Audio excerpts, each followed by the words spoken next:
everyone, and welcome back to Lady Fire's Kitchen. And today I have for you a all but goodie, and I absolutely so excited to teach you this recipe.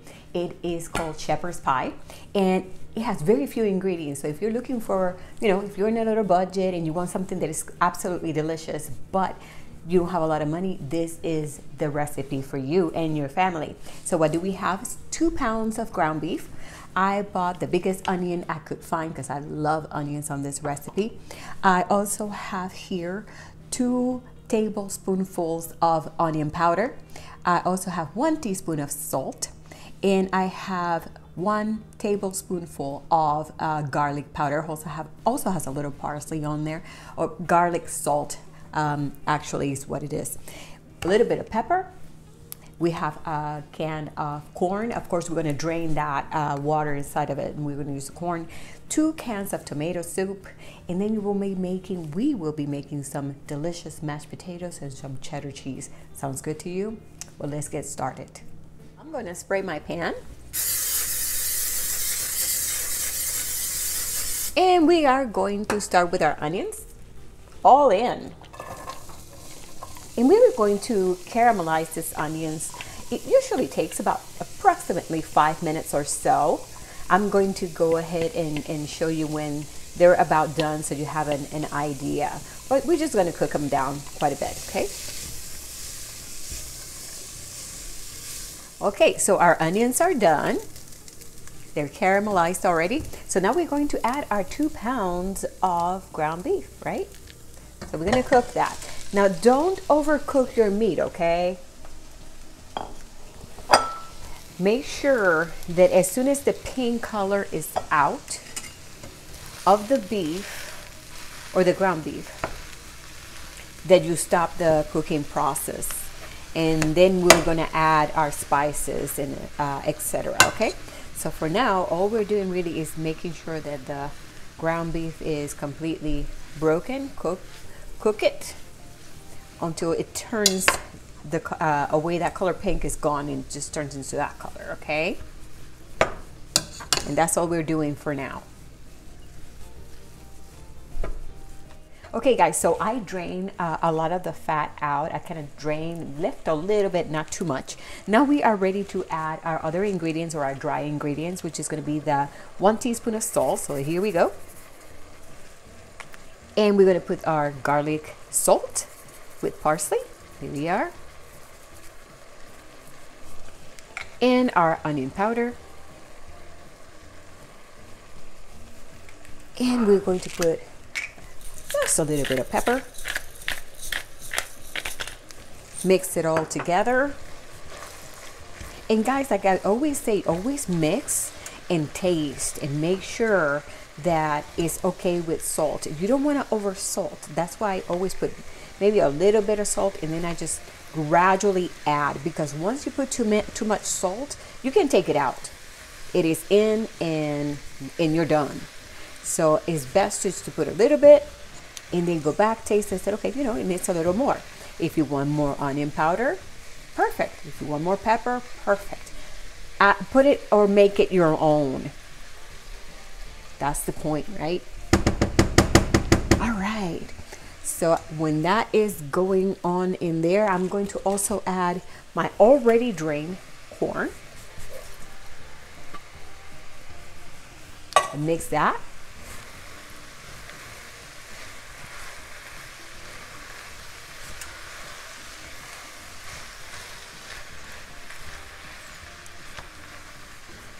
And we are going to also add the tomato soup, or tomato condensed soup. We're going to add 2 of those.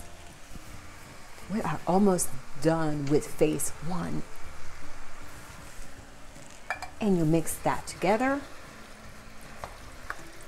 And this is going to be the bottom part of our pie. The top is going to be covered with mashed potatoes that I'm going to be fixing shortly. Now make sure that after you have mixed all this together, that you taste it for some salt or any extra onion powder that you may want to add. But if it's perfect the way it is, just leave it alone, right? All right, guys, so it's time to do our mashed potatoes. So I took 8 Idaho potatoes and cut them up like in 4 and have them here. I'm gonna put them on high, and I am going to wait at least 10 minutes or so, and I'm gonna check the center of the potatoes. The smaller you cut them, the faster they cook, so you have to pay attention. So once they're done, then I'm just gonna go ahead and mash them. I'm gonna show you the way I do it because I like my potatoes nice, buttery, and soft. So I'm gonna teach you how to do mine. You probably have done that in your potatoes for a very long time, but this is the way I do it. So if it's different and you like it better, you can do it my way, okay? So we'll see you soon. Okay, let's check and see if our potatoes are soft. Oh yeah, they're going in super easy. And remember to salt your potatoes and taste the water to ensure that it has enough salt. And now we are going to drain them, and we're going to start the process of mashing them and just making great old mashed potatoes. Okay guys, the potatoes are completely drained. Now, and I don't remember if I told you, but anyway, you need to check on your salt to make sure that you have enough salt when you're doing your potatoes, okay?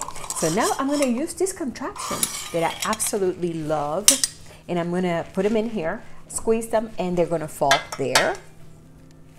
And by the way, I took 2 bars of butter and I softened them up, and I have a little bit of milk.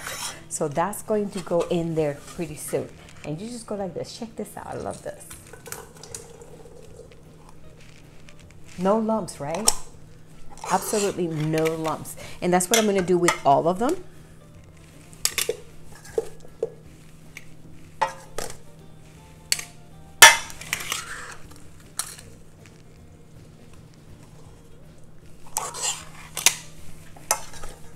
Just want to make sure that my potatoes are nice and soft. I don't like lumps. If you like the lumpy ones, that's okay. This is the way I do them. And by the way, I love doing this. I have fun. All right, see, we got all of our potatoes completely squished through that machine situation. So now the second thing I'm going to do, here's your butter that I told you was like 2 bars of butter and some milk so we can soften it up. So we're gonna put it on this contraption here. Okay, we're gonna close it. Our contraption's new, so here we are. And before I close it, I'm just gonna put a little butter there. And a little milk. Work your potatoes fast, okay? Because they get hard quick. Here you go.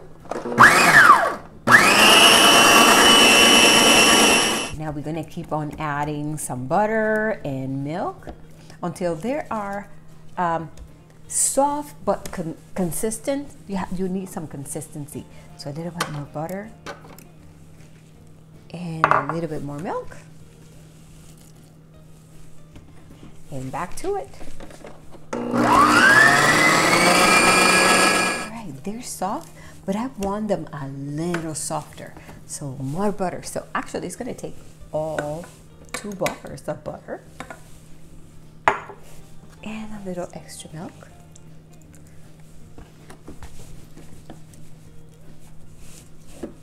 Let me ensure that everything is in there.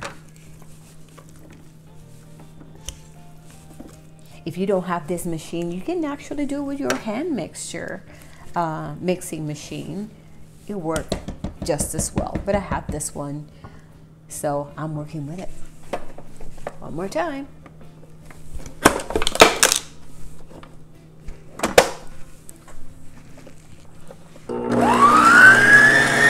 All right, guys, so I put all of that meat that you already saw right on the bottom.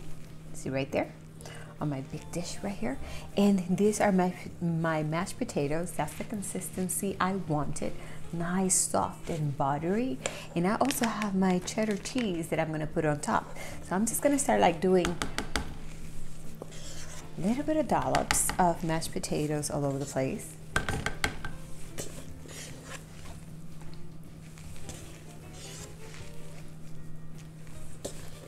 You're gonna love this. Actually, your kids are gonna love this.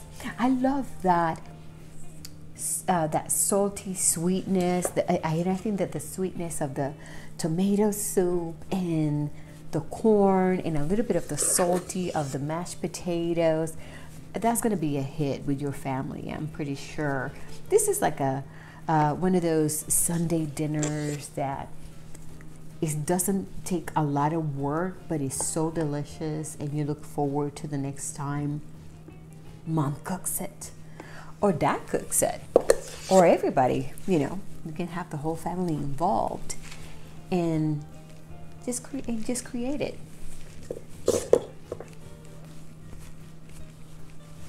I actually decided to make this recipe because our kids love it. So I said, you know what? They're coming tomorrow. Why don't we just kind of spoil them a little bit and make them some shepherd's pie? I'm pretty sure that they're going to be ecstatic. To make sure everything is here. And I have 4 cups of cheddar cheese I'm going to put on top of this.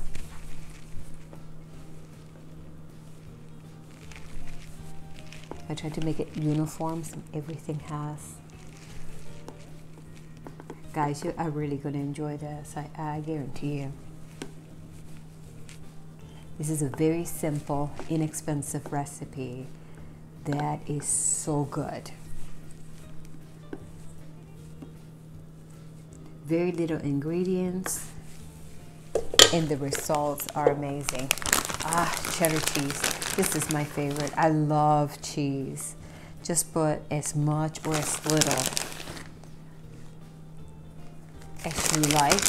I put a lot. I'm not cheap when it comes to cheese. I already have my oven at 350 ready for me.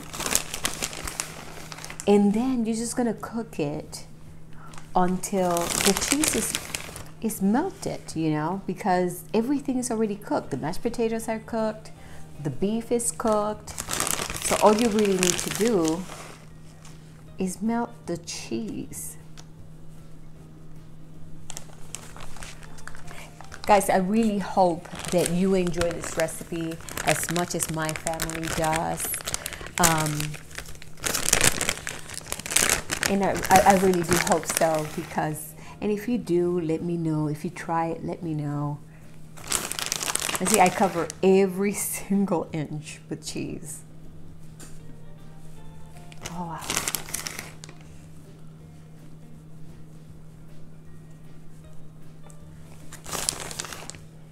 All right, and now in the oven it goes. So I actually use probably 3 cups of cheddar, charred cheddar. And actually this one is reduced fat. So if you're trying to watch some of the calories or anything, just kind of add here or take there, but it doesn't matter. It's absolutely delicious.